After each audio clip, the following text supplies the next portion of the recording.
はい、健康生活チャンネルの海老原貴弘です。今回はですね、ファイザー製コロナ飲み薬の効果と実用時期についてですね、実用化時期についてお伝えしたいと思います。で、今ですね、年末年始が明けて、成人式とかでね、人の大交流があったことで、オミクロン株の感染拡大が一気に広まってきました。もう東京ではですね、1日に4000人以上の新規感染者が出ていますし、私の住む都城市、宮崎県でもですね、1日に100人近い新規感染者が出ている状況ですので、かなり感染者が広まっていると、感染広まっていて、恐ろしい時期に入ったなというふうに思いますね。このですね、オミクロン株の感染は1、2ヶ月ほどでピークを迎えて収束する方向になっていくと予測されていますので、他のその変異株に比べるとまだ早い方なんですよ。収束に向かうまでのペースが早いんですよね。それだけ感染が一気に広まって、もう多くの方が感染して、そして収束に早く向かっていくっていうのが特徴なんですね。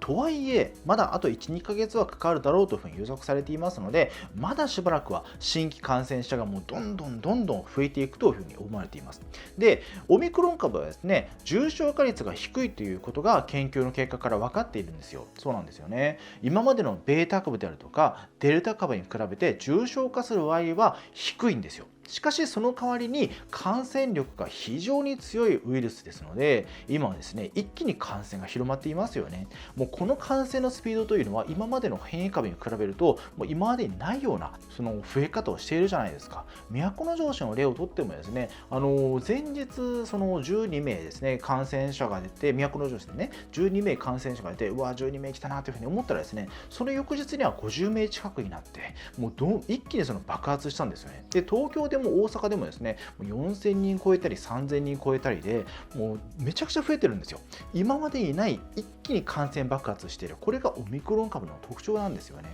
オミクロン株って非常にですね、感染力が高くて、喉の細胞から喉のところに付着したらですね、喉のところの細胞にですね、簡単に侵入してしまって感染するという特徴がありますので、そのために感染力が非常に強いウイルスなんですね。で、いくらですね、その重症化率が低いとは言っても、感染する方が増えれば重症化する方がやっぱり多くなってしまうものですので、今ですね、医療機関がまたベッドがね、埋まってきていて、いずれですね、満杯になってしまって入院できないという方もね、出てきてしまう恐れもあるんです。東京都ではですね、50% そのベッド数が埋まってしまったら緊急事態宣言出しますよという話をしてるんですけれども、ちょっとそれだとね、遅いんじゃないかなというふうに思うんですよね。オミクロン株のその感染爆発ってすごいスピードですから、もう分かってると思いますけども、すごいスピードで広まっていますから、おそらく 50% 出た時点で感染じゃない緊急事態宣言出した場合、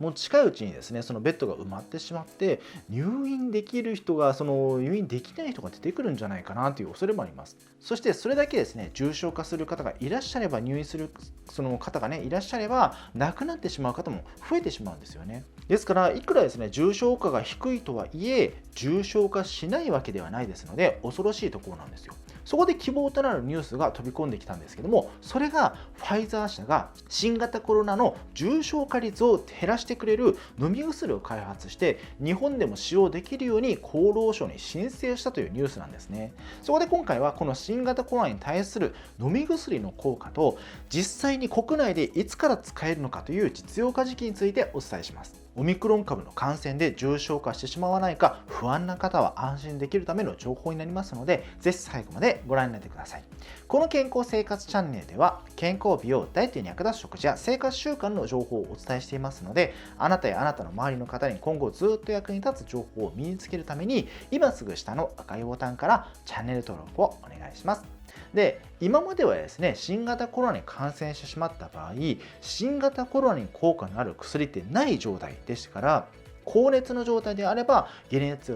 熱薬を使って熱を下げたり、肺の機能が低下して酸素のレベルが低下してしまったら酸素吸入を行うなどして、いわば対症療法で症状を抑えながら、免疫力によって新型コロナウイルスをやっつけて症状が収まるのを待つしかなかった、そんな状態なんですよね。もうこんな症状が出てきたよ、じゃあその症状を薬で抑えましょうと。こっちの症状が出てきたよ、咳がひどいよ、じゃあ咳を抑えましょう。それしかかできない状態だったんですね。ですが今回ですね、昨年の11月5日にファイザー社から待望の新型コロナ治療薬が発表されたんですね。そして、今年ですね、1月14日、その飲み薬を日本国内でも使用できるように承認申請が出されたんです。もうアメリカではね、使ってるんですよ、この飲み薬ね。で、それがその申請されて、その発表されて、申請されて、すごいねというふうになったんですが、とうとう日本にもね、これが使えるようにやってくるよということなんですね。結構これね、私待ち望んでいたんですよ。この薬結構効果的で、これを飲むことで重症化をかなり防げますので、結構ね、早く来ないかなというふうに思っていたんですよね。ワクチンはですね、なかなか副作用というリスクもありますので、怖いっていうか思っている方もね、多いと思うんですよ。そのために取らない方もやっぱりいらっしゃるんですよね。で、今、接種状況がですね、8割の方が多分ワクチンを打った状況なんですけども、打ってない方が2割ほどいらっしゃるんですよ。その中にはワクチン怖いと思っている方もいらっしゃって、ワクチン打ってないからやっぱり重症化するリスクって高いんですよね。でもそこにこの新型コロナ治療薬はですね、これは新型コロナにかかった時だけ飲めばいいわけですので、特にリスクがかからないうちはね、リスクがないし、そして飲み薬の場合、その副作用がね、強く現れるということもないですので、低リスクなのに効果は高いと。そしてかかった時だけ飲めばいいですので、これ便利だなというふうに思っていたんですよね。で、この薬ですね、これは抗ウイルス薬リトナビルというですね、今までにもあった新型コロナ治療薬を併用するという治療薬で、今までにあった薬を併用するという治療薬で、パクスロビドという名前の経口薬、つまり口から飲むタイプのお薬になるんですね。で、インフルエンザはですね、吸入薬だったじゃないですか。リレンザとか、吸って吸い込むタイプのお薬だったんですけども、新型コロナのお薬は錠剤なんですよね。へーっていうふうに思いますよね。インフルエンザと近いような、その同じような形のウイルスなんですが、新型コロナの場合は錠剤なんですよね。こっちの方がいいですよね。吸い込むタイプよりかね。でですね、じゃあこの飲み薬がどれぐらいですね、新型コロナに効果的かなんですけども、ファイザー社はこの薬の効果を実際に新型コロナに感染してしまった方に経口摂取で投与して調べているんですね、この効果を。で、この対象者は1219名で、軽度から中等度の症状が現れてから、だから咳が出るとか熱が上がってきたとか、寒気がするとか、こういった症状が出てきてしまってから5日以内で重症化してしまうリスクのある方に対して、一方はですね、この薬を服用してもらうグループと、もう一方は比較としてですね、プラセボ投与するグループとに分けて、12時間ごとに5日間経口投与を行いました。つまりですね、この薬をね、効果を調べたいと。だから、その飲むグループと、このお薬がね、その新型コロナの薬ですよというふうに渡すけれども、実はそれは偽物の薬で、そのお薬を飲まないグループを作ったわけですよ。でも、ちゃんと飲んでるというふうに、思ってもらわないと、プラセボ効果といってですね、思い込みによる効果もありますので、ちゃんと信じて、私は薬飲んでるというふうに思ってもらわないといけないわけですよ。ですから、新型コロナ治療薬を飲んだグループと、そして飲んだと思ってるけども実は偽の薬を飲んでいるというグループに分けたんですよね。で、この効果を調べたんです。12時間ごとですので1日2回ですよね。これを5日間投与を行ったんですね。で、この結果、この薬をですね、発症から3日以内、だから、なんか咳がするとか熱が上がってきた。で、検査に行った。これはその新型コロナだねって判明したと。で、その、症状がですね、現れてから3日以内に開始したグループでは、プラセボ群と比較して新型コロナによる入院か死亡するリスクが 89% も減少したということが分かったんですね。すごいですよね。この飲み薬をですね、その発症から3日以内ですよ。だから症状が出てきて、熱があるな、なんか寒気がするなというふうに病院行くじゃないですか、普通にね。で、その日のうちに飲んでもね、もちろんいいんですけども、そうではなくて、ちょっと風邪かもしれないから、ちょっと1日様子見てみようかなと。ちょっと様子見たけども、次の日もっと熱が上がってきて、それが2日目ですよ。やばいのかな、これは。これは病院に行こうかなというふうに言って、それから薬を飲んだとしても全然間に合うと。なんだったらもう1日様子を見てもらって、そしてその飲み薬を飲んだとしても、この重症化であるとか入院するリスク、死亡するリスクを 89%、約9割近く低下させるというすごい効果的な薬なんですね。これすごい薬ですよね。で、実際ですね、患者さんの経過なんですけども、まずですね、プラセボ群、その薬をですね、これ飲み薬ですよというふうに渡して、でも実際は偽の薬を渡したグループなんですけども、こっちのグループでは385名に対して27名が重症化して入院して、その後7名が死亡したんですね。で、この結果に対して新型コロナ治療薬を服用したグループでは、389名に対してそのうちの3人が重症化して入院し、死亡者はいなかったんですよ。だからプラセボ群では大体同じ人数ぐらいだけども、27名が重症化したと。片や飲み薬を飲んだグループでは3名が重症化したと。だからそこで9分の1じゃないですか。で、その後ですね、プラセボ群、薬を飲んでいないグループでは7名が死亡したんですけども、薬を飲んだグループでは死亡者はいないんですよ。だからこれぐらい差があるんですよね。で、また今の結果はですね、発症後3日以内に新型コロナ治療薬を開始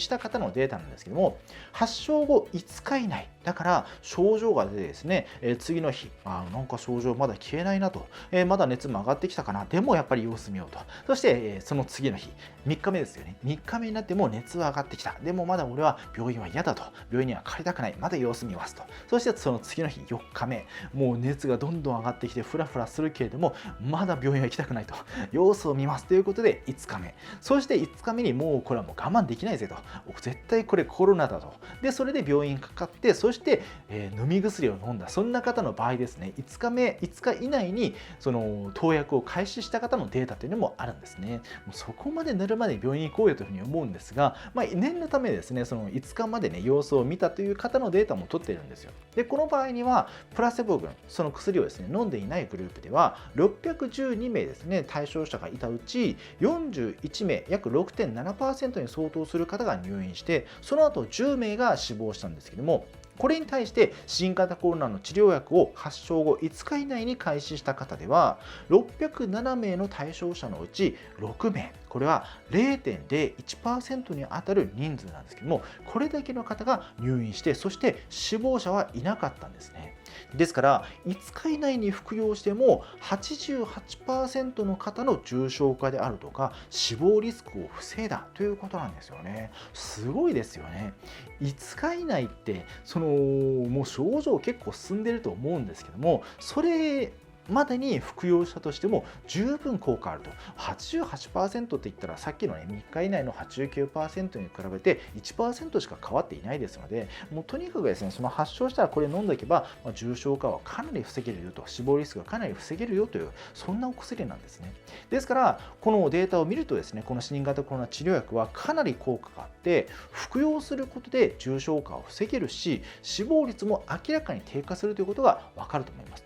ですから新型コロナに感染してしまってもですね、少なくとも5日以内、できれば3日以内には病院を受診していただいて、新型コロナ治療薬の投薬を始めればですね、服用を始めればかなり重症化や死亡リスクを減らせるということですので、その点はね、かなり安心できるんじゃないでしょうか。で、オミクロン株はかなり感染力の高いウイルスで、ワクチンをですね、すでに2回接種している方でも簡単に感染してしまうものなんですよ。で、そのために今オミクロン株に対するワクチンも開発中なんですよね。しかしですね、そのワクチンも今回のオミクロン株の感染拡大にはもう間に合いませんので、不安な方はやっぱり多かったと思うんですよ。3回接種することでオミクロン株ってね、防げることができるんですけども、じゃあ今からそのワクチン3回目接種しようと思っても、もう予約いっぱいですから、今すぐ打つことはできないですし、そのワクチンが効果を出すためには、大体1ヶ月近くはね、やっぱかかっちゃうんですよ。2週間から1ヶ月近くかかっちゃいますので、もうその間にオミクロン株に感染してしまうというリスクもあるんですよね。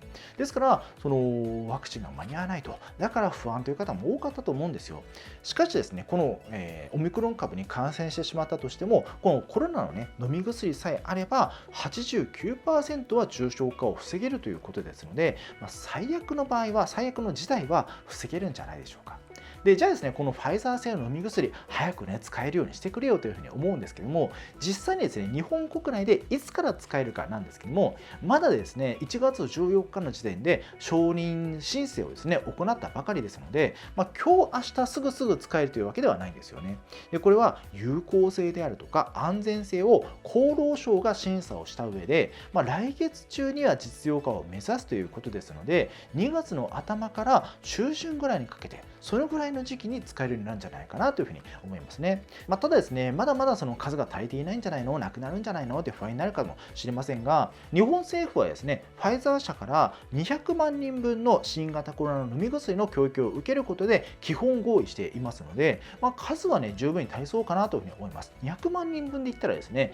1日にその日本でですね、1万人新規感染者が出たとして200日はね、持つということですから、かなりの数があるんじゃないかなというふうに思います。ですので、新型コロナにはね、かからない方がもちろんいいんですけれども、もしですね、感染してしまうとすれば、この飲み薬が実用できる来月中旬以降ですね、これまではもう絶対に感染しないように、マスクであるとか、手洗いであるとか、外出の自粛とかですね、こういった感染予防対策を徹底しましょう。